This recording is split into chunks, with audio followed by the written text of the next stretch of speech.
ప్రతి దినము క్రమం తప్పకుండా ఆయనకు సంగీతం మీద కళల మీద ఉన్న ప్రేమతో రోజు వచ్చి ఇక్కడ సంగీత కళాశాలలో ఆయన అభిప్రాయాలు, సమాచారాలు, సూచనలు ఇచ్చేవాడు. కొన్ని వేల పుస్తకాలు రాసినటువంటి గొప్ప కవి లక్ష్మీనారాయణ గౌడ్ గారి యొక్క ప్రతిభని దురదృష్టం మనం గుర్తించలేకపోయాం. యావత్ తెలంగాణలో సి నారాయణ రెడ్డి గారు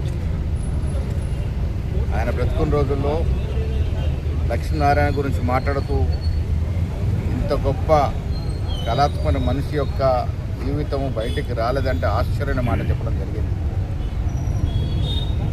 వారు రాసిన పుస్తకాలు అనునిత్యం వారు వెలువడించిన కవిత్వం పుస్తకాల రూపాల్లో గొప్ప సంపదగా ఉంది.